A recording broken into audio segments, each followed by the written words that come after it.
with Jude. So I hope you've got your cuppas at the ready, everybody, because we're going to do a deep dive tonight. So first and foremost, I'm absolutely delighted to introduce Amber Sheehan to you today. This young lady is wise beyond her years and has a vast understanding of soul. She's known as an earth angel. So welcome, Amber. How are you? Thank you so much. I'm so excited to talk and see where this conversation goes and what comes up and what nuggets of gold come out of it. Thank you. I'm sure there will be plenty. I'm so sure. I'll just start by reading your bio, if I may. Yep. Amber says, I'm Amber, a 30-year-old massage therapist and intuitive healer, currently based in Christchurch, New Zealand. My passion is supporting people in awakening their inner power, trusting their intuition, and reconnecting their mind, body, and soul. Through starting my own healing journey around 6 years ago, I soon realized that one form of therapy wasn't enough to get the breakthroughs and outcomes I desired. I now know that by working with not only the physical or emotional body, but with the whole body and all the different energetic layers as one complete system is how the biggest shifts apply. I have trained in multiple different healing and massage modalities, including soul power kinesiology, past life regressions, access bars, deep tissue, intuitive, and pregnancy massage. And I love to delve deep into topics that aren't widely talked about and offering my unique perspective from a place of non-judgment, understanding, and awareness. So that is a beautiful, beautiful introduction. So I wonder if we could start, please, with your early years. What was it like for you growing up? And when did you come into a deeper awareness of your perceptions? That is a big question. Yeah. Growing up, so I grew up in a little town called Blackpool on the West Coast. And it's a tiny little community, and all of us children, all the kids of the community, we used to do whole community like treasure hunts and just amazing group things. It was amazing. And then going through that, it was my memories now. I don't have a lot of memories of my childhood, to be honest, and I don't have a lot of memories up to probably 18. But that's okay. That's just part of the journey, and that's protection. And I have done a lot of work on all of those things. So it's not like they are traumatic now, but they were before I worked on them. So coming to awareness, I always actually felt like everyone thought like me, like everybody was like me, and how am I still kind of on the outside? So then coming to that awareness of actually, I do think quite different to a lot of people and am quite different to a lot of people. That was a massive shift in just the awareness of having that. And it was after a lot of traumatic relationships that I knew that I had to do something about it, and that there was always a guiding force that I wasn't aware of at the time, but now looking back, there was always something that kept me going. So then I just got to a certain point and was like, I've just got to follow what I feel and what I feel like I need to do, even though it didn't make sense. And then through just doing that in the moment, over and over led me to where I am now, really. Yeah. That's beautiful, beautifully put. And we can delve a wee bit deeper into that as we go along, if that's okay. So what inner connections were formed as you were growing up? And how did this shape your reality? So you're just talking about you felt there was always a guiding force. Mm. Maybe this is part of what was guiding you as you were growing. Would you like to speak a little bit about the inner connections you experienced or anything that happened for you that stands out? I feel the guiding force, it's when you don't have that complete awareness of the ego and the soul, when it's still kind of muddled together, it's just a feeling. It's just like, you know, that you're kind of safe and protected and that you've been brought here for more than your current situation. That's really how I felt the whole time, even when I was at my lowest, and everything is always up and down. So every time I'm at my lowest, it's like there's always that glimmer of hope and support that is just there. So looking back now, that's what it's been. And I guess that's what you can call intuition or your higher self or any of those kind of words that you want to label it. It's always been there. And it is always there because we're born with those two bits. The defining moment I feel in my life that really connected the two parts together was when I went on a retreat and I got a massage. And it was the first time I felt like my physical body had been respected. And then it was like during that massage, I just cried the whole time. And all of the different layers just kind of came together.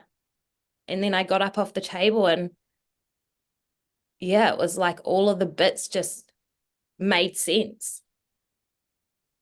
Because it's all well and good being spiritual and being aware of the higher things, but it's also connecting it to the body, which is why I love the massage. Yeah. It's amazing to think that a process of massage can so deeply affect someone on all the levels. And Yeah. as you say, it's like with safe touch and knowing that your body is being touched safely and wholly and with reverence in a way. Yep. That's allowed you to make a cathartic move in your being Yeah. to wholeness. Definitely. That's a beautiful way to put it. Because without the safety, what do you have? Everything is a threat. So you can never relax or just breathe even because everything is a threat. So to really be allowed to just settle and sink in and just be fully in the moment and allowing and within the bubble of safety, it's just so powerful. Absolutely is. That's just beautiful. Would you like to speak about your own healing journey about 6 years ago, please? What happened at that time and how were you changed? New person, just new. To think back now, it's like remembering a movie almost. Like that person is just so far away from who I am now. It blows my mind sometimes. So I had just come out of a traumatic relationship and I was at my lowest and I was staying with a friend and she really helped me. She took me to see a counselor and supported me and just allowed me just to be in that pit of darkness, knowing that she was there. And so that's what started it all off, really. And then so starting to delve in and share things and talk about things and realize that talking about them isn't actually going to hurt me, that it helps, even though it feels painful. That was really the start. And then it was about 6 months after that that I did that retreat and had that massage. Wow. You know, and talking is so important, particularly for women, I think, Yeah. To get through a lot in our lives. Talking is key when, again, we know it's a safe place. Yeah. To be able to speak our truth. This really goes for anyone, but particularly for women. To be able to speak our truth and know we're held safely, listened to and seen, can create huge shifts Yeah. in our psyche. Yeah. It really Definitely. can, can't it? Yeah, definitely. And even like with ourselves, just communicating with ourselves, and because the things that we can't even admit to or allow ourselves to think about, those are the things that need the most attention, that we're holding so much shame and guilt around that we can't even go there in our own minds. Those are the things that need the work. The Yeah. things we've kept over and hidden down Yeah. and placed in a dark place away from our thinking processes. Yeah. Those are the things that need to be brought to the surface to be released, Yeah. which is, again, it's working on the shadow self, it's working on the inner self, the inner child, Yeah. releasing to make whole that which we are. Yeah. Yeah. So Beautiful. huge. So what happened for you at that time? How was that cathartic for you? Just that feeling of safety and knowing that trust and safety, I feel like, are the most important things, because if you don't have that, nothing is going to happen. So just even feeling those feelings is such a good starting place. And then, because once you feel safe and trust what's happening, then you can really tune in and do the things that you feel you want to do in the moment. Because what do you have to be afraid of? Nothing. That's beautifully said. And that's the healing journey, isn't it? Yeah. Oh, It and it's really, not a one-off thing. It is over and over and over, all different directions. it is. Yeah.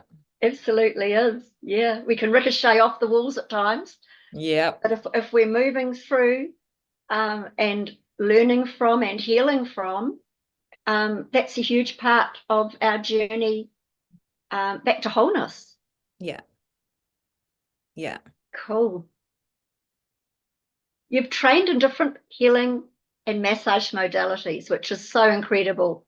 For such a lovely young lady, you have done a lot of work. And the words coming through for me are bridge work. I don't quite know what that means, but I feel you're bridging. You're bridging in your work for people to learn more about who they are. Could you Yes. speak about soul power kinesiology? It sounds quite interesting. So that's a massive whole other modality that's just got so much information, and I've just, as we do, we just take what resonates and apply it when we need to. So that's different techniques to kind of balance the soul. I always use the figure eight for the balancing. And honestly, even when I start a Reiki session or something, I always check first to see where the energy's at, because I can feel where the aura is. I can feel if the energy is scattered. I can feel all of that. And then at the end, to feel it be smooth and the right distance from the body and not being pushed away or pushed down. It's just incredible for such a simple thing, because kinesiology is muscle testing. Yeah. So it's using the body, it's communicating with the body, really, which is such a useful tool on top of the intuitive side of just knowing. Yeah. I can't, all these trainings I did so long ago, it's like I can't remember specific things. And because now I've just implemented it into what I normally do, it's like, where do you start? One of the lovely things I think about several modalities that have been learnt is that you can amalgamate to tailor make to a client as to what they need, which I think's great, because then you've got more tools in your toolkit to work with collectively Exactly. and conjointly. Exactly, because everybody is so different. Yeah, And a lot of people that come to me don't even know what they need or what they want, which I love because that's just open to so many possibilities of what direction it can go in. So yeah, definitely having the tools and the knowledge, and just when I started all my trainings, I wasn't even, it's not like I consciously thought I'm going to use this in the future to do what I'm doing now. I just did it, I guess, for my own personal growth, but also because it was just interesting to me. And now it's all just kind of come together and been perfect. and I think that's often the way when a Definitely. lot of us start out. We do it for the passion of learning and the curiosity of where can this take me and what can I learn from this? Yeah. But then realizing that the universe has a deeper idea in mind, probably is, aha, we're going to get them to use this for other people and be able to help them as well. So it's such a lovely thing, I think, to have the curiosity to learn, but then to be able to use those tools to help others. It's beautiful. Definitely. Well, if you're not using what you know, your knowledge to help others, kind of what are you doing? Like you're just gatekeeping and hoarding all of this stuff that could help so many people, which everybody is basically ourselves because we all come from the same thing. So why not help yourself by helping others? Absolutely true. Would Mm. you like to speak about your experiences with past life regressions? How Mm. that has expanded your awareness and the changes clients experience after these sessions, if you are able to talk generally about some of that. They are the most amazing, not logical sessions that I ever have. They just blow my mind every time because that's another thing that I don't really have clients just come for that. It kind of is all in the same energy type healing. Um, so normally I'll start with the Reiki and then just things will come through and I'll ask what else needs to be done. And a lady in particular, I knew there was something else that needed doing, and I was drawn to her right side, and there was just a massive wound, and then I started getting the vision and like the movie play out around her, kind of a hologram of it on top of her, and she was a man that had been in a war, but she didn't want to be there, and because all I was hearing was, I shouldn't have been here, I shouldn't have been doing this. And then so I cleared that all up. And then afterwards I said to her, and she almost started crying. She said years ago she had a psychic or something say to her the same thing, that she'd been in a war and she'd been wounded and killed, but she shouldn't have been there. And so it's those situations where you kind of get confirmation from things that they've already learned, that you just can't make that up. You cannot make that up. And then the shift in her as well, from acknowledging that and getting the lesson out of that experience. They're just new people afterwards because that layer has been dissipated. Yeah, it's incredible. So many, just so many. I wish I took notes after my clients, but at the time I'm just so buzzing about the outcome of it. I just don't think about it. But there's been so many situations like with muscular injuries or something weird going on in the body. Sometimes that can lead to a past life and a wound, and then you go into it and then they'll get off the table and everything's fine. Just amazing. Yeah. And Yeah. it is amazing to think that the cellular memory Mm-hmm. of the soul can affect the body, which we know it does. And Mm-hmm. sometimes birthmarks can be from past life trauma as well, maybe looking like a blade or shrapnel or all sorts of injury that come through on the body, to know that can be healed.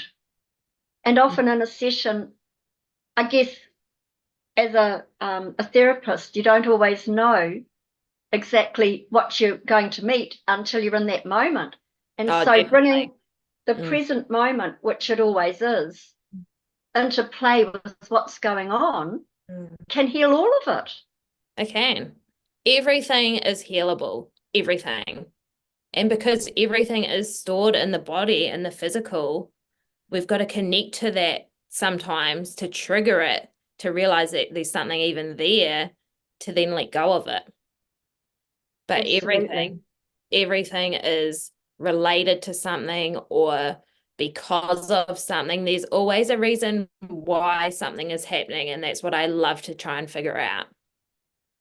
Yeah. That's wonderful. And it sounds like you're very clear seeing as well, so that you're able to help a client deeply when you can see the story play out in their auric field. Is that how it often works for you?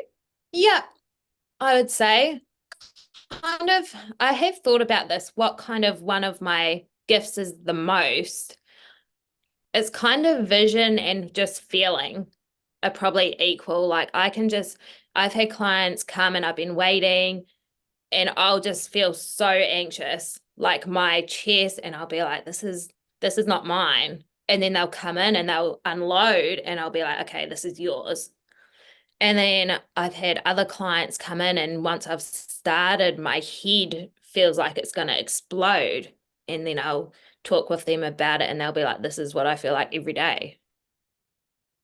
So my vision and my feeling. And then, because I think what's happened now is because I feel so much and feel so clearly, I just project a vision to go with it.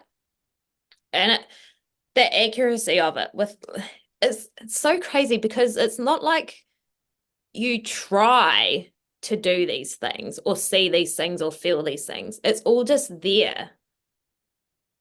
So I really feel like I don't even do that much because it's just there. I don't have to logically think about anything. And to be fair, when you do logically think, it disappears because it's kind of the energy cannot be, our mind just cannot fathom the depth of energy and where it is stored and where it comes from. We just can't fathom it. So I don't meditate. I cannot sit there and breathe and meditate. Massage and doing that kind of work is meditation for me because you have to be present. There has to be no thoughts of anything. And it's so easy when you've got them to focus on. Yeah. And it's definitely a partnership as well because through healing them, everybody we encounter is a reflection of us, good, bad, everything. So all my clients that come to me, there's a part in them that's in me that needs the healing as well. So it's beautiful. It's just such a beautiful connection, symbiotic relationship. That's beautiful. Do you find that it goes in waves of having clients with similar issues at the same time? Yes, yeah, Like I a do. wave of stuff? Yeah. Yeah, definitely. Whether it be physical or emotional, like I feel like, what was the full moon in Libra? Was it the full moon in Libra? Since then, a lot of relationship stuff is still coming through, which, yeah, makes sense because that's the energy we were in. But we are getting to the tail end of it now because my clients are starting to really let go and become all right with what the issues were closer to that full moon. So it is amazing to see the full circle of it and how the energy does change and what issues do come up. Absolutely. And how everything is symbiotic. Everything is connected. Yeah. Everything plays a part in our every now moment. And so to look at it from numerology or astrology or the knowing or the intuition and the playing out of what's happening on in someone's life, it's all connected. It is. It's Yeah. so incredibly crazy, but fantastic. Yeah. Yeah. Yeah. Humans make things so much more difficult than they are. If you remove everything and just come down to the base of what everything is, which is connected and the same, then there would be no issues in the world because everyone would have that awareness that everything is just is. Nothing is good or bad. Everything's the same. And that's what it is. There'd be no judgment. There'd be no anything. But then at the same time, we can't live like that because then we would never learn anything.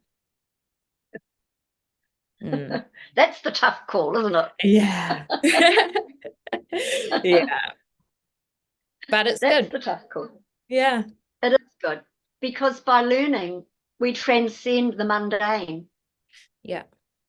And we learn more about ourselves all the time through that process, what we're good at, what we're not good at, what we can improve on, what we don't need to worry about, everything. It's navigating in a field of energy and we never quite know where we're going with it. And that can be exciting or it can be dramatic or it can be traumatic. And I think it's how we respond rather than react seems to be the key. Yeah. So that we're not taking that drama on board that we may previously have done. Yeah, definitely. A big theme this year that I've seen with everybody is presence. Really practicing that presence to be aware in the moment and then to be able to make the choice of how you are going to respond rather than react. Because if you're not present, of course you're going to react because you've got no control over what you're doing or what you're saying because you're not actually there experiencing it. So if everybody could be present, amazing. Everybody would not be reacting, they'd be responding. Yes. Yeah. May that day come. Oh, it will. It will. It will.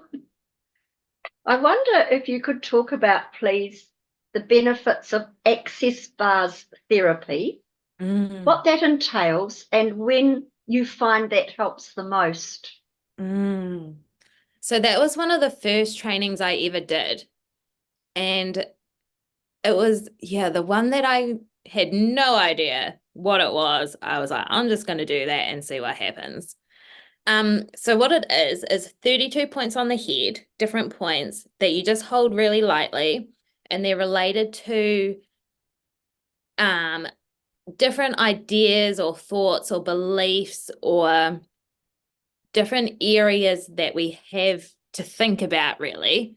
And it releases any outdated stuff that is hardwired in our brain to make room for new stuff. They say it's like defragging your computer. So it just clears out anything old. And I did have a girl, I haven't done much of it to be honest, but sometimes I do just add a few in with a massage. And I yawn when I'm releasing for somebody. The whole time I do a session of that, or even just a little bit, I'm just yawning. It is incredible. And then to get up, you just feel empty, but empty in an expanded way rather than just blank. Yeah. It is an incredible modality. And I'm going to put it out there that more people come and experience it. Yeah. That's interesting. And interesting you talk about an emptiness, but in an expanded way. So it's almost like you're the conduit for, tell me what you think, of them being emptied out so that they can be in a more expansive place themselves with you as the conduit for it. Is that how it works? I guess you could put it like that. Yeah.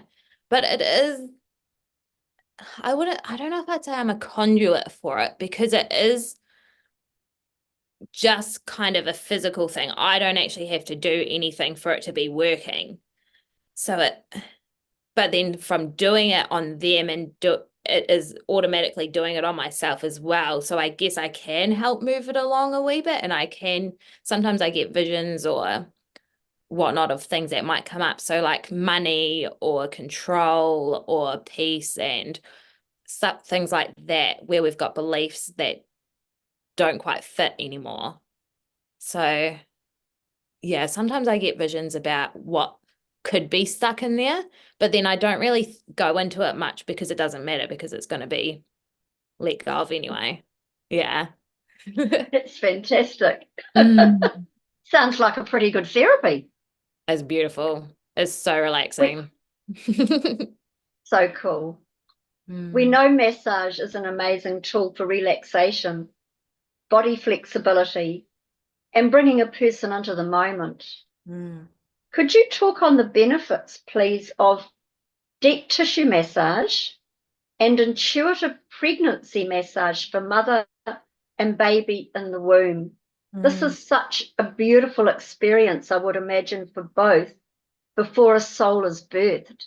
So, would mm, you like to talk about those aspects, please? mm. The pregnancy one is interesting for me because I have always kind of been resistant to that kind of thing, like being pregnant and carrying a life and having a baby. I've never been into that. So for me, doing that training was really eye-opening and I absolutely loved it. And I have so much more, I don't know, gratitude and just love for the whole process that it takes to birth a child and what the body goes through and how it changes. So doing a pregnancy massage compared to just a massage on a normal body, there is that definitely that other layer of having that other soul part of the ceremony as well. Um, the results I've had from pregnancy massages as well, it's just beautiful to see the mums get up and be able to bend over or sit down without pain. And that has got to help the baby as well. With the mother feeling better, of course, the baby is going to feel better. And it also helps with the birthing process because you're more relaxed and just everything is just ready. And so the deep tissue, the pregnancy massage, I do quite deep to really get the points. Um, but the deep tissue again is transformational because pushing on the different points, obviously the body holds the emotions in the different places, but I've found there's not a specific area that holds specific emotions, I don't feel. Like you can read a lot of information and they say like um the back is like life things, the shoulders is tension, obviously. But there's that can also be held in the hips. That can also be held in the calves. Everything can be held everywhere. And it's about listening to the body to feel and know where it needs to be triggered to be able to move through it. And then also, it's like layers again. I can do, say, the glutes, and then the back will get tight again. And then so I'll work on the back and then go back to the glutes. So it's not like I don't have a process. It's just flowing and just whatever the body needs. And yeah, the transformations are amazing. I did one, I've had a guy come 3 times. And when he came, I noticed he was lying on the table straight, but his back was like bananaed, curved. And he wasn't aware of that. And then the next time he came, and I noticed it was slightly better, but by the end of the second session, he was completely straight, like without moving or adjusting himself, just through working through the tension, everything realigns. And even emotionally, like, they get up and it's like, wow, what happened? They just feel aligned, awakened. Yeah, it's amazing. I love it so much. That's a Mm. beautiful thing. When you're massaging a mum, do you Mhm. place her on her tummy at all? No, I do it on the side. Yeah, Nice, yeah, nice. yeah. So it is slightly different to a normal body. Um, but having a massage on the side is really nice. If you've never had that, like I do it for my normal body clients, I don't know what to call a person who's not pregnant. What do you call that? Not pregnant, A I normal guess. body. Even for them, having a massage on the side is beautiful because you can really like sink in and feel that nurturing of being on the side and snuggling the pillow and relaxing fully rather than being either on your tummy or your back and being like, okay, something's going to happen. Yeah, it's really nice. And also the mothers more work on the legs and the inner thighs to really help the hips and everything like that. But all done on the side. Yeah. That's beautiful. You're talking about working on the points. Are you talking about the meridian points of the body or other points? Both. So I do trigger points and meridian points and meridian lines as well. So the trigger points are the more muscular lumps that you can feel in the muscle, whereas the meridian points are a little bit different. Kind of different, but kind of not, because you can still feel if there's stuck energy there, because they will be hard rather than kind of not there. So they are kind of the same. They're just a different. One's physical, one's energetic. Yeah. But a lot of the trigger points are near meridian points. So with what I do, I probably do touch on a lot of everything. Yeah. Cool. Do you work on the stomach a lot with the baby? No, that's something I haven't done. I guess if somebody came more for an energy healing session, I could. But no, I've never had anybody ask for that. I guess when I am working, I am giving love and a little bit extra and kind of tuning in a wee bit to see where the baby is at with it, whether it's comfortable, whether it needs me to back off or yeah. But no, not on the tummy. So in Not a way, it's respecting the baby's space, isn't it? yeah, definitely. Mm. Because they do take up a lot of space. They do. Yeah. And how wonderful for a mum to be Mm, able to relax that beautifully. mm, So hopefully at the time of birthing, it's so much easier for her. yeah, That's a definitely. beautiful thing. Yeah. Yeah. Let's talk about plant medicine. Oh, okay. The benefits of plants relating to the human body are huge. Mm, We work synergistically with the plant kingdom. So it makes perfect sense to utilize vibrant, alive, natural healing properties of these aspects for our journey back to health. mhm. So could you talk about this side of your work, please? Plant medicines, honestly, they're coming back. They're coming back quite fast, and people are getting a lot of awareness around it. But I'm really hoping that they don't become too kind of mainstream, that people are just doing them without the actual connection to them, because that's the most important thing, the actual connection and being aware that it is a medicine. It's not just something to do to make yourself feel better, kind of thing. So the plant medicines I do, I've got a cup of cacao at the moment. Cacao, always beautiful, love it. Just for really opening your heart. Well, it depends what one you get, but opening the heart, grounding, just feeling nurtured, all those kind of things. Instead of a coffee, so much better than coffee. It just in the morning, love it in the morning, just starts your day off with that intention of being in your body and connected to your heart and grounded. So cacao, really good. Another plant medicine I use pretty much every day is harpe. And that is a blend of tree roots and bark and leaves and a whole mixture of things that the shamans in the rainforest make and have been using for hundreds of years. They give it to children and all sorts. And it just really blasts anything that shouldn't be in your energetic field out. Some people have said it's like a light bulb has been switched on in their head, and you can just see it instantly. As soon as you have it, it just, they all have different kind of properties depending on what blend you get, but they all have the same outcome of feeling completely together, completely balanced and clear. So that is, I feel, for people maybe with ADHD or something that have such a busy mind, Harpe would be beautiful for them just to really quieten everything. So could you please spell that? So our H guests, yeah, HAPE, and the E has a little, HAPE. and the E has a little thing on it. Yeah. Yep. Thank you. And Yeah. that is a mixture of plant material. Yeah. That, yeah. I honestly couldn't tell you exactly what's in it, but yeah. I could show you. I don't know if you'd be able to see it. I've got some.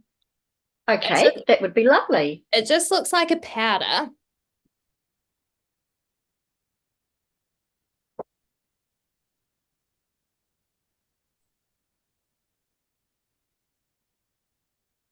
So I've been using this one a lot. This is for balancing your polarities. There's the camera. So it's just a powder Yes. from Ancestral Remedies. Beautiful. Can you just hold that up again, please, so people can take in the wording? This is a Beautiful. really good shop, and it is a New Thank Zealand you. one.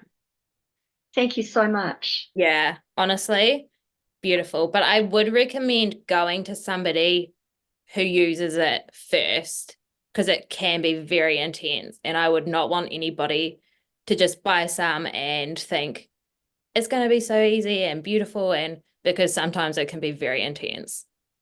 What sort of person or practitioner would they go to for that advice? Well, you could come to me if you're in Christchurch. I love to share. I love to share it with everybody because it's just so powerful. And do you do Zoom calls with your clients? I haven't, no, but I could. Yeah. Yeah, So maybe definitely. some of our guests may wish to know a little more about it. We can Yeah, talk definitely. about Zoom, etc., at the end if you like. Yeah, But that's really good. So Andy's just put that up on the chat for everyone. Thank you, Andy. cool. Fantastic. What other medicines do you like to use? Plant medicine.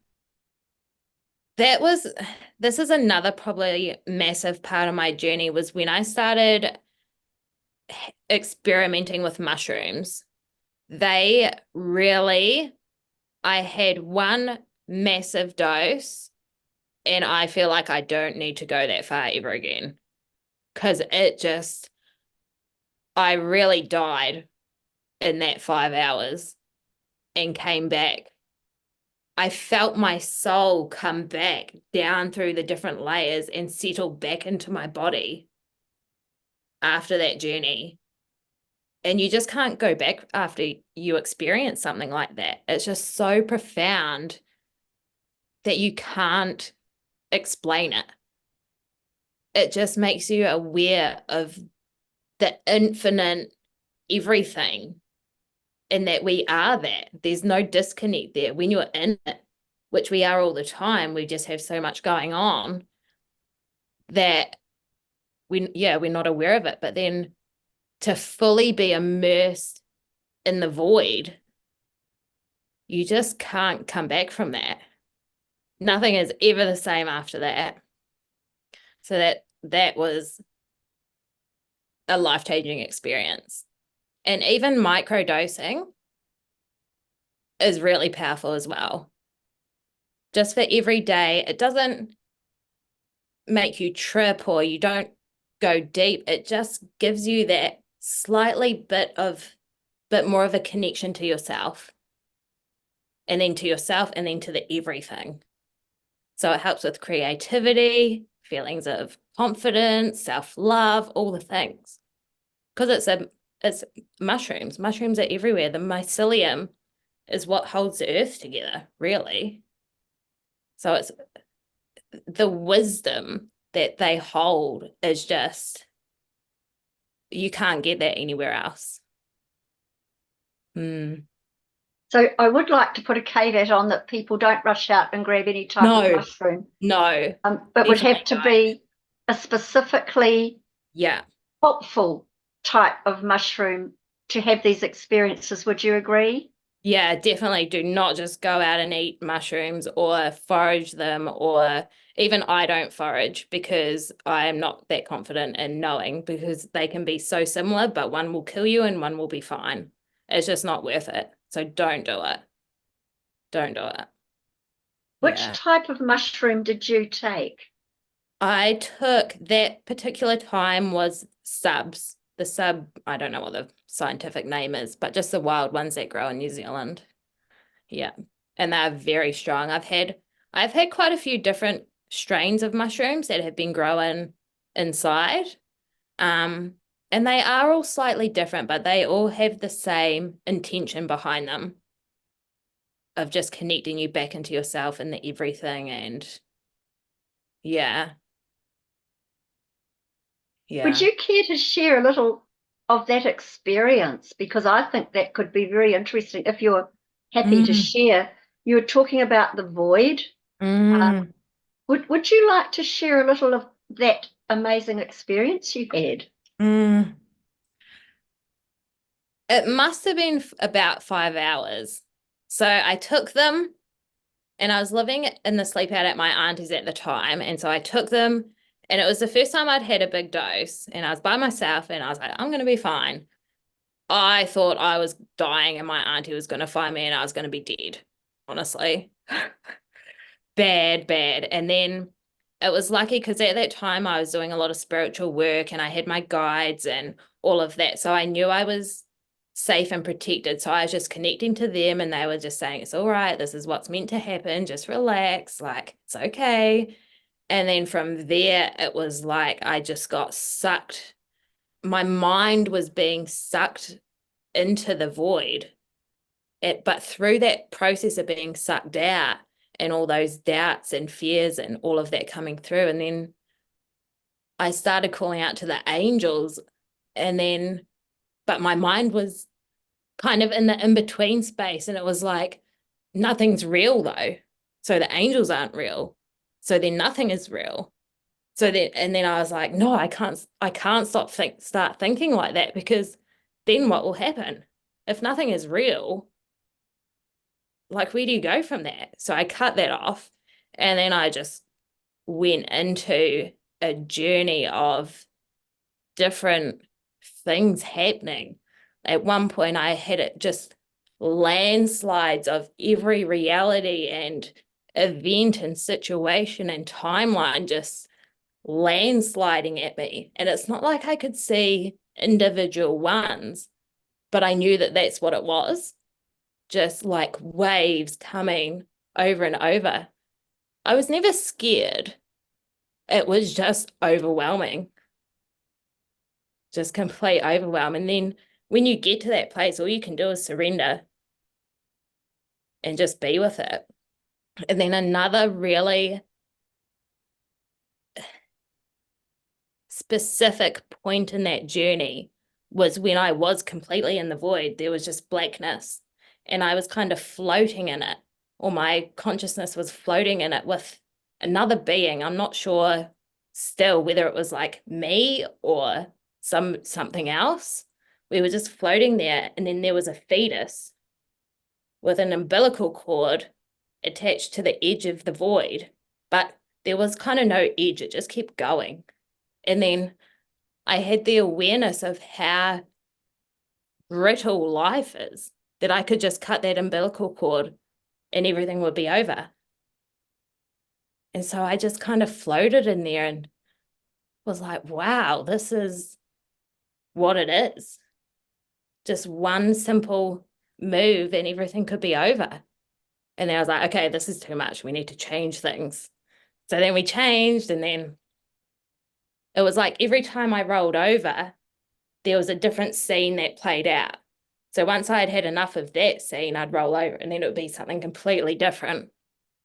And I feel like the coming back was the most significant.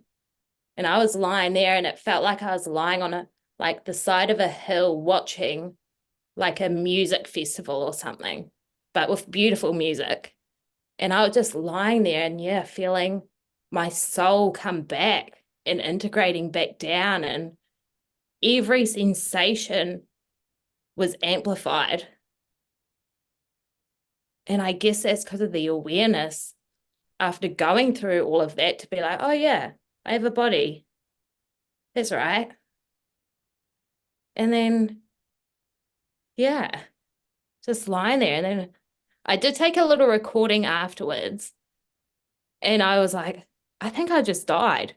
I think I'm crying. I don't know if I'm crying, but I think I did just die. Like, just your mind starts trying to put it all together and it just can't. Yeah. Crazy. How do you think that changed you Oh, when you massively. integrated back? Yeah. Just to know that we aren't just this body. Like, our mind and death is not what we are led to believe that it is, because our consciousness just goes back up into the everything, where everything is possible and all the information you need is right there. But then we are in this physical body. So it was that having that awareness of the body and the soul and the infinite universe, having that, yeah, awareness, that was the biggest thing. Yeah. Yeah. That would have been incredible to experience that and to realize that it is all connected and it Yeah. is so much bigger than what we are able to contain at this moment Yeah. for most of us within a physical body. Mm. Yeah, Yeah, amazing. that's it. We just can't, we cannot as humans contain all that we are. Like, we just can't, because it's everything. It's so vast. I remember that's what I kept on thinking, like, it's so vast. There's no ending to it. You can just keep going and going and going. Yeah, That's so our poor little bodies, amazing. not meant to hold all of that. To have that experience in a way that you did it, as you said, in a huge amount, but it appears that it was safe for you to do it with the help of your guides, the angelics who were with you, lets you realize just how much more there is, which is a beautiful thing to have a direct experience of it Mm. and bring that knowing back consciously. Mm. So, yeah, wow. Yeah. That's the thing as well, doing things consciously, because we can think that we know things, but it's not until we consciously actually grasp what it is that we know that we can do anything about anything. Yeah. I was just going to say something else, but I've forgotten. It's all right, no problem. Where or are there any plant medicines you like to use for benefiting the body, soul, consciousness? All of the above. Honestly, it depends on the person though. Not everybody should be doing all of these things or any of these things, like, but any of them for the right person will help massively. Massively. Even just cacao, and setting an intention and having a ceremony around drinking cacao. Because I'm not potentially the medicine itself definitely does something, but it's also about the ceremony of how you're having it and really consciously intending to use it. So ceremony is just as important as the taking of anything. I love that because I love working with ceremony big time. Can you talk about the ceremony with cacao? I find this interesting. So we have a drink, and when I was with you, you very graciously offered me a cup of cacao, and it was beautiful. Would you say that the energy of cacao has a consciousness within the taking of it? How would you describe why you do ceremony with that and with the intent you put to it? That's a good question. Everything has consciousness because everything is consciousness. It's just that we're not aware of that. Plants are conscious. Everything is conscious. Everything is energy, which means we can connect to it. So yeah, with the cacao, setting the intention and really directing that intention into it, it holds it. So then by drinking it, once it's in there, it's like absorbing it on all levels. And because of the benefits of it with the heart opening and the all of the physical benefits, it just is so much more powerful than if water is, you could do it with any drink, but cacao especially because it's a seed for new growth and life and creativity and helping birth things. Yeah. That's lovely. Thank you for explaining that. It's beautiful. Thank you. Mm. Please have a drink of your beautiful cacao. Mm. 2 years ago, you had a wonderful opportunity to provide a healing space, to start living your dream. Mm. You have a beautiful business called Awaken, Massage and Intuitive Healing. Would you talk about your idea, your beautiful idea, to open up a healing space for yourself and others to experience their own healing journey? And when I came and was in that space, it was gorgeous. So could you talk a bit about how that evolved, please, or came about? This is the thing, like when I think about it, I really feel like I haven't done that much, that everything's just happened now. And I'm like, cool, I've created all of this, but it has all just kind of happened. There wasn't, I don't remember a specific time where I sat and thought, I'm going to have a healing space. Because it has just happened so organically. I wasn't thinking that that was going to be the outcome or the direction I wanted to go in. So again, just being in that presence and not actually thinking, just going every day and then making choices based on how I feel at the time has just led it to all come to be. Yeah. And I love it in there. I guess a part of me wanted a space like that for myself. And then that just evolved into, of course, I'm going to share it with other people because it is amazing in there and I love it. So yeah, it's just been a beautiful evolution of just life. Yeah. That's really lovely. It is a beautiful space. It's a magical space. It holds high frequency. It holds your frequency. It holds higher frequencies. It is beautiful. So when you first had that set up, did you use it for yourself? You say you don't meditate by just sitting. So what did you use it for yourself? Probably it was more for me to have something to work on, knowing that it was going to be my space. I probably did start having clients pretty quickly after I had it set up because it was quite a big process and it did take way longer than I wanted it to. So yeah, once it was ready, but it was the whole process of it. And even so now going out there when I don't have clients, I just sit, I have harpe, I put on like music meditation, not that I'm doing anything, and just lie on the bed and just lie there really and just enjoy the space and see where my brain goes and really feel into my body and tightness and like body scan. That's probably my, yeah, favorite thing to do. Or now I've got crystal singing bowls, so I have them out there. So now I just sit there. Oh, I'm going to turn it into a bowl, honestly. I love them. So powerful. They are powerful. They're beautiful. It's a beautiful healing frequency, isn't it? Yeah. And they're So lovely to play. Yeah, yeah. it's fantastic. That'll be a wonderful addition. Mm. And my Cool. plan is to have little groups in there as well. Oh, wow. Just do bowls. So that's my Nice. plan. Yeah, That sounds a wonderful idea.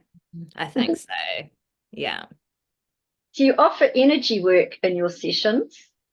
Can you speak about these practices and your angelic Reiki work? It sounds really beautiful. Mm. So this again, everything is just a combination now, but the angelic Reiki really is the ground layer. That's the first kind of layer of support and healing that I put in place when I start, and then things just build off there. So angelic Reiki compared to like normal Reiki is I become the conduit for the angelics to work through. Whereas with the normal Reiki, it is more about the symbols, and there's not so much of a connection to the above. So that's beautiful. And that's to start with, you connect with the person and wait for the angels to come through. But because I've been doing it for so long now, I guess, obviously I still do my safety things and make sure that it's only beings of 100% light and all of that. They're kind of already in there waiting to get started. So now everything definitely is a lot smoother and everyone just knows what they need to be doing. Yeah. So it's not like sometimes I have them come through me, but normally I'm doing my own things and they're doing their things. And I just leave them to do what they need to do. Yeah. That's wonderful. I think it's divinely inspired, isn't it? That Mhm. the timing, they know, you know, your client knows to meet, the contract's been set, so to speak, Yeah. and everyone gets into gear. I think it's wonderful. Yeah. It Sounds is. beautiful. There was one time I had my friend over and we were both just laughing because the energy was so intense. Like it was like everyone was just like, yay, they're here, let's do it. And so we just laughed for ages before we even started because of the energy of it. How beautiful. And So that's one of the best medicines you can have, isn't it? yeah, absolutely. Laughing. And even if you're not happy, you should just smile because your brain doesn't know whether it's actually happy or just pretending to be happy. That's a very true statement, actually, isn't it? And I was saying to someone yesterday, you cannot be depressed if you look up. You'll notice most depressed people Mm. look down. Yeah, But if you look up, it actually lifts your spirits as well, true. which is interesting. Yeah, that's a good point. And of course it's happened because looking down is we're protecting and sheltered and yeah, in that cocoon. Whereas to look up automatically opens your heart space to be open. Yeah, that's a very good point. Yeah, Mm, yeah. And that's interesting you say it opens the heart more because it would, wouldn't it? yeah, yeah, Something so easy and yet quite profound, really. yeah, Yeah. yeah, nice. Love Life's it. a learning curve, isn't Yeah. it? Would you please speak to us about the importance of connecting to our own innate wisdom through our higher self? Mm. It's essential, really. We have all the answers for our questions. It is just about connecting to that inner voice and that inner wisdom to know the answers that you're looking for. It's really that simple, but it's so hard at the same time. Yeah. But once you have that connection and you start to trust it, then you stop needing to ask advice for anything, illnesses, anything, because you know what is trying to be communicated through that connection. So yeah, you already have the awareness and the answers, so you don't need to go and outsource them from someone else to tell you because they might be wrong because they aren't in your body. Mm.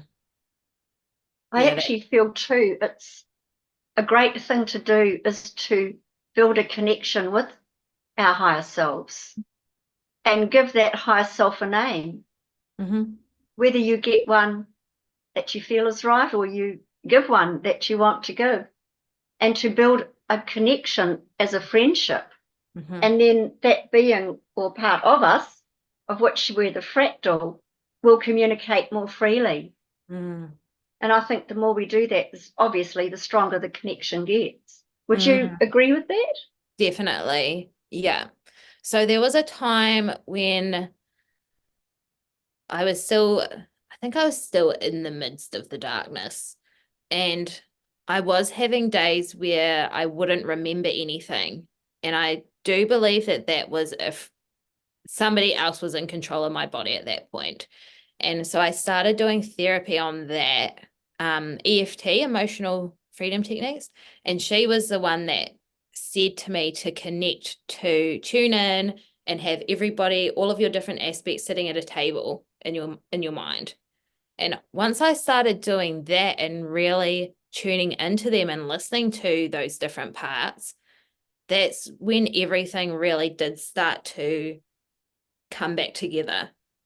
Because you start having that understanding and awareness that there are different parts of you, or maybe even just your higher self. But yeah, starting that conversation, yeah, really important. And because that's how we gain the awareness that there there is our soul and our ego, that they are different things, which is important because without that awareness of those two, then there's not much we can do about anything because we don't know there's a difference there. Yeah. Yeah. I think too, you're talking about aspects of yourself. We can have aspects all over the place in all different dimensions and realities, parallel universes. Mm. Um, but they are still all aspects of us as we are of them. It's a huge concept to grasp, but I believe very true. And so to have them sitting around the table, that must have been quite something. Did you get a feeling of them being there? Oh, yeah, I could see them. Oh, wow. See them, feel them. Yeah. And there was always one that was at the back and kind of behind a dark cloud. And I knew it was there, and then I just knew there was more behind that cloud. And then through going through the things, it another aspect of me emerged out of that, and it was the one that I needed to heal the most. And so creating that relationship with that part was probably the biggest piece of the puzzle for me, because it was the part that was the most abandoned, and I wasn't even aware of them. They were behind a cloud. So to bring them in, they still don't sit at the table, but they stand at the table. Yeah. And that's a very brave thing to do too, Mm. because you're facing that, Yeah. which has in a way been separated from. Mm. And to help heal that is a beautiful thing, which also helps heal you. Absolutely. And that's such a good way to put it. It's separation that causes the pain.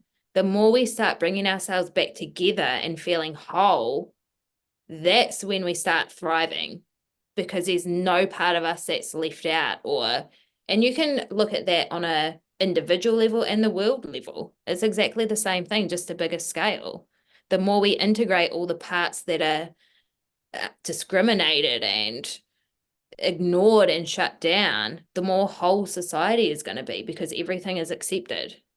Not everything within reason. Yeah. Yeah, Yeah. that's beautiful.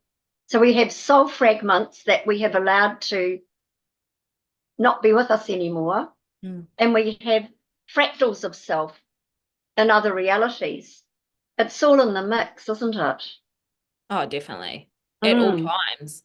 At all yeah, times as well. Yeah. yeah, And at different times, different aspects will be more there, more present.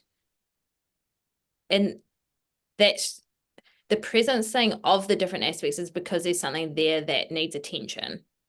Like if something doesn't come up, it's because it's probably not that important. So the more you, even synchronicities and any sort of kind of aspect thing that you want to look at, if it's there, it's because it needs to be there to be seen. Definitely. Definitely. Well said. Would you talk about the powerful energy of acceptance and allowing of situations in a person's life that they maybe have no control over, and the power of forgiveness that sets that person then to be able to move forward more freely? Forgiveness is a massive emotion and feeling to have to integrate and accept, because forgiveness requires you to really look at yourself and what part you played in whatever the situation is that needs forgiving, or person is that needs forgiving. And under forgiveness, forgiveness is like an umbrella, and then under that umbrella is anger and sadness and frustration and all those other types of feelings. Sadness, rejection, blame, guilt, shame is all under there as well. So once you start forgiving, all of those things are going to start coming up. So that's a big journey for people to go on, and myself as well. And forgiveness of yourself, of what things you would probably like to not have done or shouldn't have done, but then there's no shouldn't have done, because everyone should do exactly what they're doing to get to where they're going. But acceptance of all parts of yourself. And that's probably the life journey that everyone's on, just constantly having new things to try and accept about yourself or about life or about what's happening. Or it's a never-ending journey, because you can never accept every possibility, because we don't know every possibility at this time. So it's through going through the journey that the acceptance comes through. Absolutely. Absolutely. I'm just getting a little question. Yeah, what does that say? Could I please get Amber to hold up the bottle label again? I think it's that one. She's saying, oh, it's Andy. I'm on the website but can't find anything with Harpe in it. Does it have really? another marketing name? But isn't Harpe an amalgamation of? Yeah. So Ancestral Remedies is the website. It's definitely one, because I bought a lot off there. Because it didn't have Harpe on it, on the label, does it? No. So that's the name of the Harpe. That Yawanawa is the tribe that it comes from. Yes. And the Nunu. Yeah, Nunu Yes. is the type of Harpe that it is. Thank you very much. Yeah. That's lovely. Thank you. That's all good. Also, if you're going to get Harpe, you're going to need one of these. Maybe not this one particularly, but this is the tool that you use to administer it. So if you're going to get Harpe, you have to get some sort of tool as well. Oh, Lou's saying Nunu is not listed in the website. Do you want me to post it in the Facebook group? That would be wonderful. Thank you. That will save time here. Yeah. Maybe afterwards, if you could do that. Yeah, I'd definitely. appreciate that. So how do you use, is that what you call a pipe? How do you use that? It's called, it does have another name, but I don't know how to say it. So I do just call it a pipe. So what you do is you tip some Harpe into the palm of your hand, and then you use this to kind of tap it down, and then you scoop up just half, because you're going to put half in each nostril, and you're going to blow in the little end just really gently, and put this in your nose, and it's going to gently blow it in for it to sit kind of here. And that's what you do. And then you do the other side. And so does that stay there, Amber? Yeah. So then you leave it there and it just does its thing. Sometimes, definitely, the more it hurts, the more it's helping. Wow, So really? it can be quite a sensation. It can be quite burning. But honestly, I've found that the more it does burn, the more work it's doing for you. And so then you just have to sit there and breathe through it and just allow it and try not to resist. And sometimes you'll have tears, you'll cry, you'll laugh, you've got to blow your nose. Anything could happen. You might have to get up and move. And it's all just because it's shifting that energy. So is it a hallucinogenic? No. Nah, I wouldn't say that. It's so different. I've tried to explain it to so many people and you just kind of can't. You've really got to experience it. One of the things I'm very strong on is only telling people what is really going to help them, that is not going to be harmful. So Yeah. I'm just quantifying that fact with you. Yeah. Yeah. No. So where did I put it? It is, you're in no danger, really. Like they give it to the children and the tribes just to clear the energy.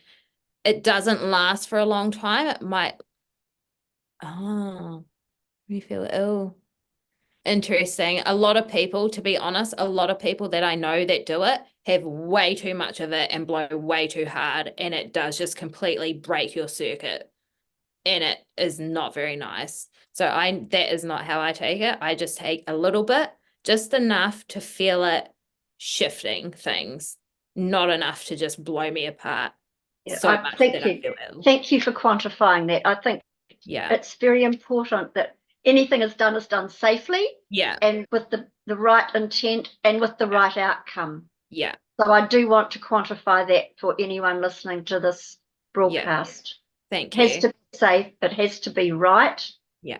And have good outcome, hopefully, for what people are intending it for. Thank you, Amber. I appreciate that. Yeah.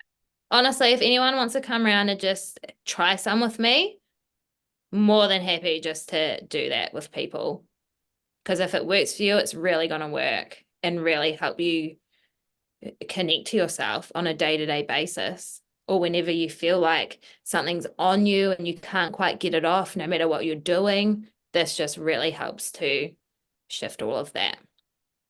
But Thank you. Yeah. Great. You speak of being your own genetic engineer, which I totally adhere to. Thoughts are things. The subconscious takes on what it is fed through thoughts, words, and deeds. With every thought you think, every emotion you feel, and every event you experience, you are acting as an epigenetic engineer of your own cells. So let's talk about this truth, please. I love epigenetics. I wish it was, well, technically it should be the science that everybody is taught because it is the truth of what everything is, that our environment is what our cells respond to, not the actual DNA that's inside it. That is just a blueprint to make it know what it is rather than how it's going to express itself. So yeah, to know that you're that powerful and know that if you're controlling your environment, you're controlling how your body is reacting to it. And emotionally, when you're in control of your emotions and can respond rather than react, that just all settles those cells and makes them not reactive and not fearful and not start clumping together and making cancer and all, or illness or flu or virus, or even being open to being attacked by those types of things. If you're fully in control of your environment, which we not really are, but we are in control of our emotions and how we respond and react. That's the main thing. If you can keep your energy clear and grounded and present, those things just can't come in and latch on. They just can't. because you're sitting at a vibration that is well above where they are. And that's what it is. Because when do you get sick? When you're run down, when you need to rest.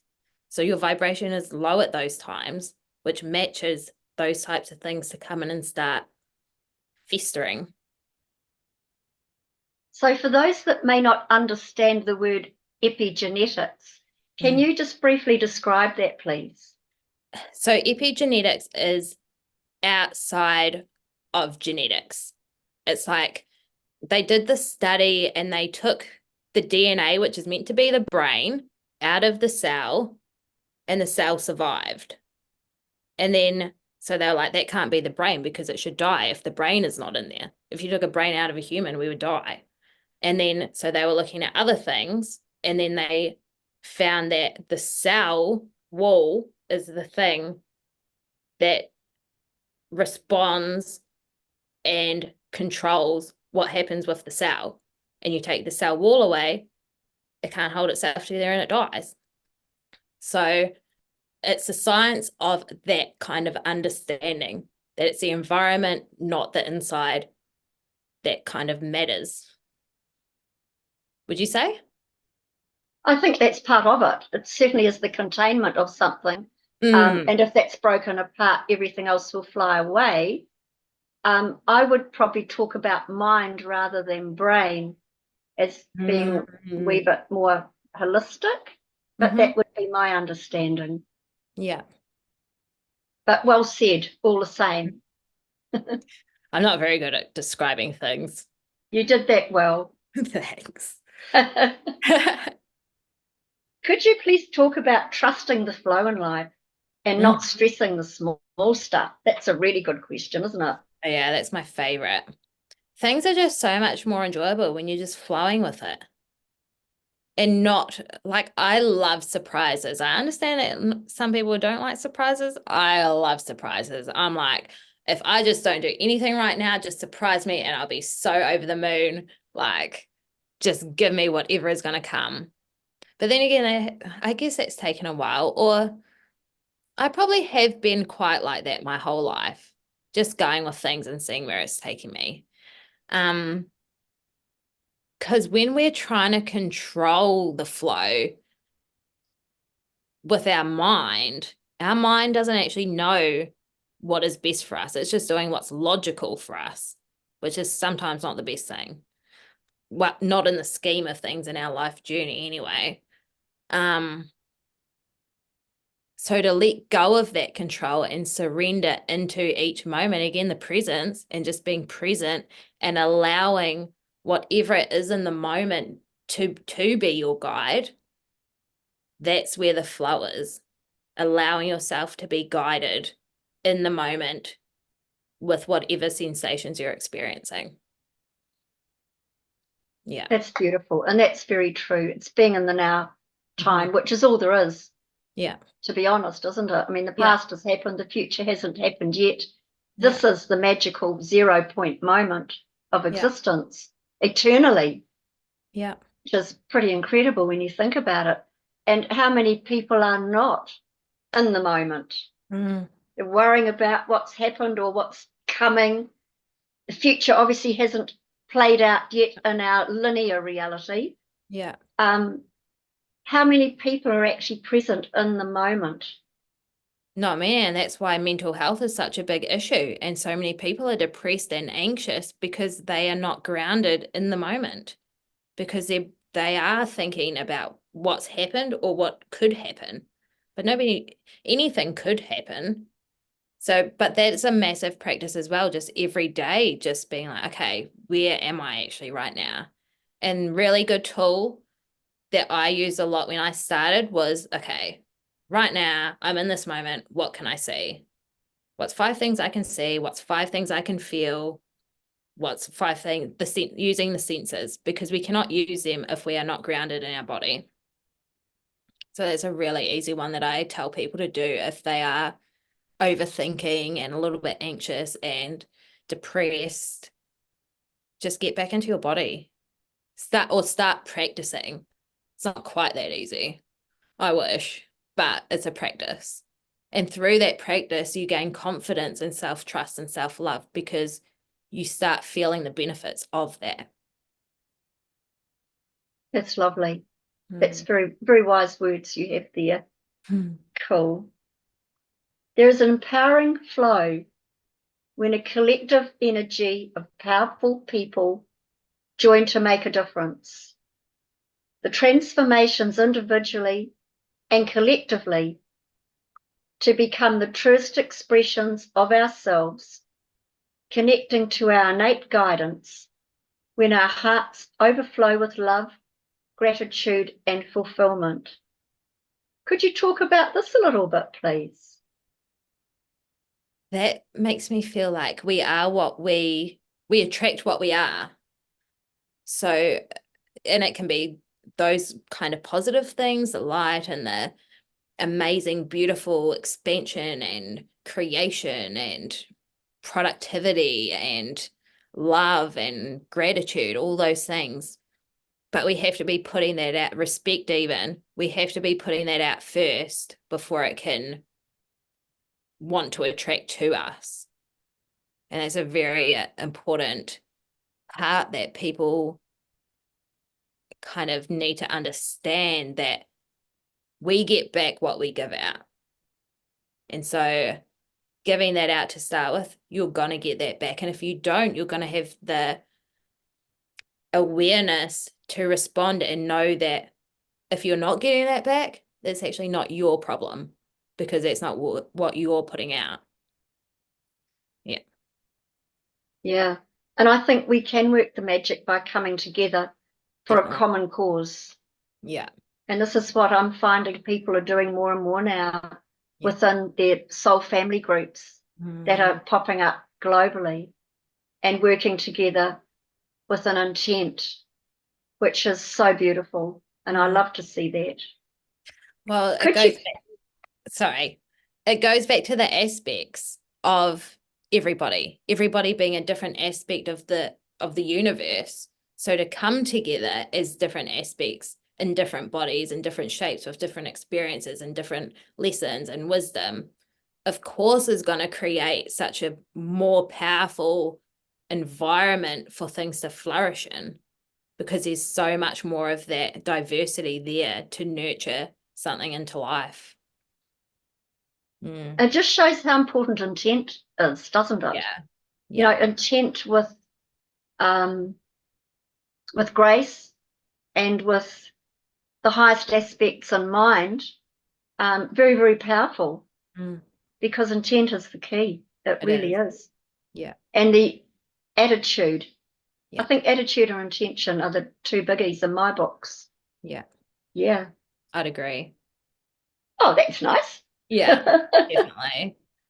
Could you please speak of some of your wisdoms gained on your life's path and how you see humanity's awakening at these times?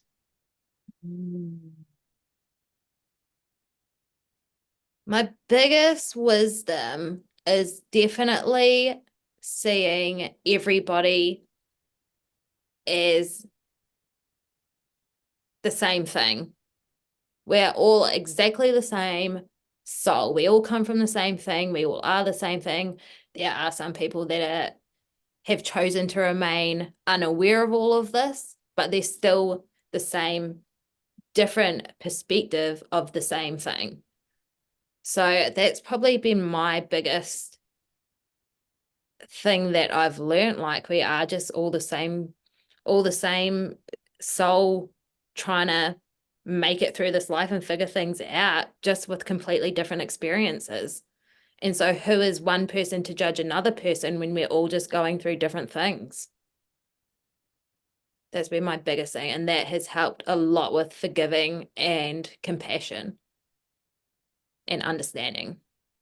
Yeah. That's really lovely, because I think you're quite right. We are all part of the divine. Yeah. That has split aspects of itself. Yeah. For us to experience. Yeah. So how do you see humanity's awakening in these times? Do you have any insights on that? It's definitely happening. Some people it's happening quickly, some people it's happening slowly, but it's definitely happening. And it's all these different situations that have happened in the world lately, even though they might have caused people to go through so much stress and unsettledness and terrible situations. It's all been necessary to push us as a civilization and humanity into another way of being. Because through pain is where growth happens. And that's what we're going through. And that's what people are starting to think about and be like, hold on, things aren't actually working anymore like they used to. Like things are going quite downhill if you look at the bigger scope of things. But what can they do on a personal level to make their own life better, which in turn will make other people's lives better? So in a way, I'm kind of getting a connection with your beautiful pregnancy massage and what's happening now, because we are birthing a new way. Yeah. And that road is not always easy. You know, the birthing process can be beautiful and easy. And for some women, it can be quite traumatic. And in a way, it's like the baby's on the downward slope, but to birth, to put it quite bluntly, I guess, you know, the baby is being birthed, coming down the birthing canal as we are being birthed into a new way of being. And it's like we're in the storm, we're in the rough patch, but we will come out the other end into something so amazing. How do you feel about that? Yeah, definitely. And so many things we can look at on a individual personal level and just expand it out to incorporate the bigger side of things. Like everything that's happening within us is happening on a bigger scale. And that's exactly right. Birthing, you've got to go through that experience to then become alive. It's like you've got to go through a death to live again as a new and improved version of who you were, because you've been through that experience. So you know how terrible things can be to then know how amazing things can be. Totally agree. That's really lovely. So what's happening for you now, my lovely? What's going on in your life? You were saying lots of things were happening. Would you like Yeah. to share some of that? Well, me and my partner have made quite a big decision. I don't know if I think I probably did tell you about the property. We bought 20 acres in Lowburn with my best friend and her husband, but we've actually decided to sell that, which is exciting for us because it's just going to open up so many more possibilities. So to come to that decision and awareness that that is kind of where our path is leading, to let that go for new things to come in, has been that backpack with rocks in it has come off and now everything is opened up again. So that's cool. And yeah, just the possibilities now. It's like everything feels lighter. And I'm also not sure if it was that the lights thing, the magnetic thing that has been happening, whether it's man-made or not man-made, that has definitely given a boost of energy into all areas of life, I feel. Motivation-wise, I feel like it's just, we've needed it. It's like we're in that at this point of the year, we're coming into winter, everything feels a bit sluggish, and I feel like that has just really been a burst of energy. That's so interesting. Mm. The lights were incredible. And like you say, whether it was made one way or another, it certainly had effect. That's interesting that it has had that effect with you. And that's brilliant. That's so cool. Because I guess some people would feel less or de-energized, I guess. But then it's like everything, the more we don't deal with things, when things like this happen, it can either push you more down or it can push you up, which is where, yeah, people need support and guidance too, so they don't keep getting pushed down when big things happen, so they can keep expanding and traveling upwards. Yeah. because it's terrible when you feel like you're doing well and then something happens and it's like everything just falls apart and you're at the bottom again. That's the worst. It's like, how is this happening? I have all this knowledge and information, but I can't, this is just happening again, obviously. And then all the self-talk happens and it's just not a good space to be in. But we have to go through that again to then come out the other side. So peeling away the layers of that onion even That's deeper. right.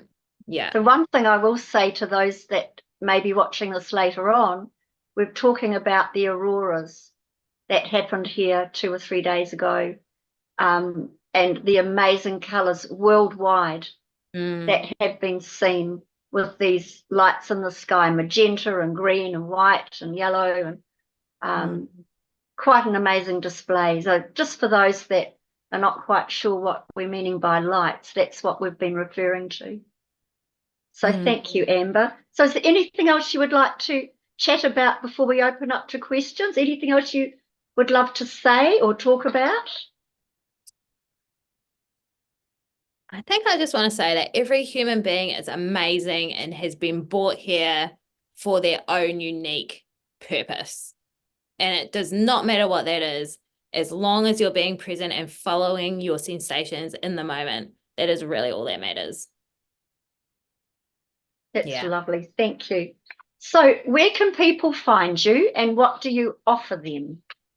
So I'm at this stage, I'm just on Facebook because I do work full time at another job. So yeah, it's kind of my side job, but I love it because it's keeping me passionate about it. And I really look forward to seeing all my clients. And I would be very upset if that faded. So I'm just going to keep doing your name on Facebook? What do you call Awaken. yourself? Awaken? Awaken, massage, and intuitive healing. Thank you. Yeah. And what do you offer people?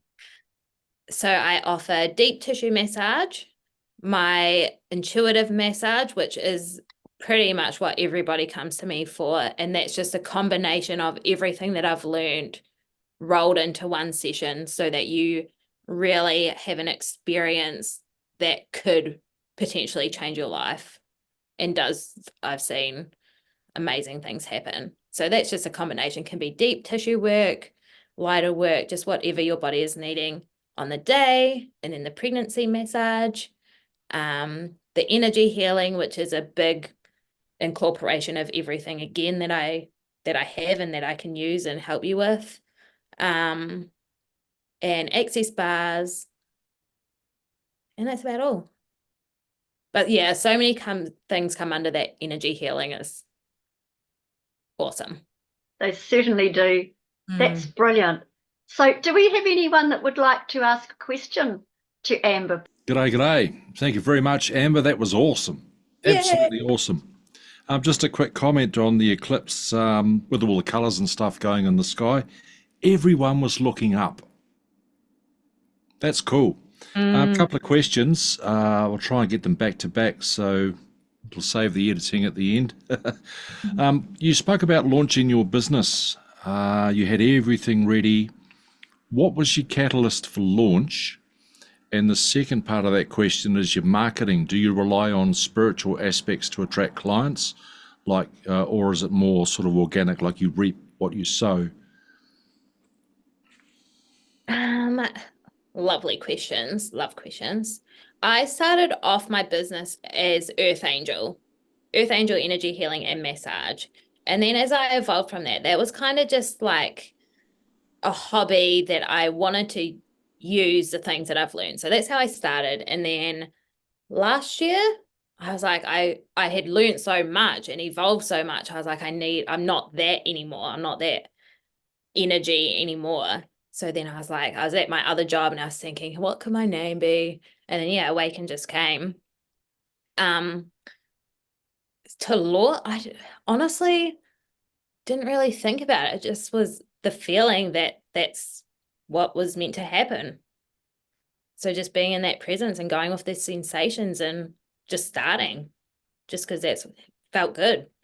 And marketing wise, honestly, I'm terrible at technology. So I do not do any marketing really.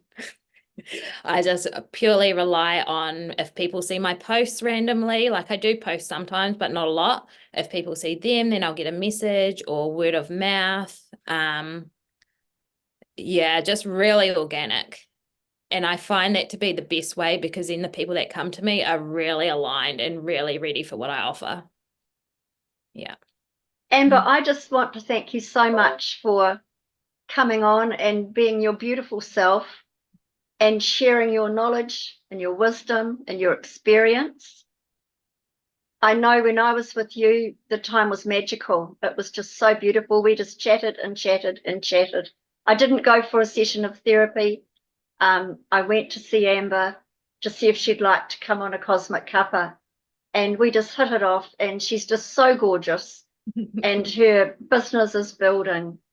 So if you feel like you'd like to get in touch, Amber, do you do Zoom chats for anyone, or is it all in your presence? There's definitely no reason why I can't. I just haven't thought about that or put that out there yet. But yeah, there's no reason why I can't. Thank you. Mm. So thank you so much for coming on this evening. It's been a lot of fun, and I think I'm going to have to come and see you again. Yes, please do. I would love to see everybody.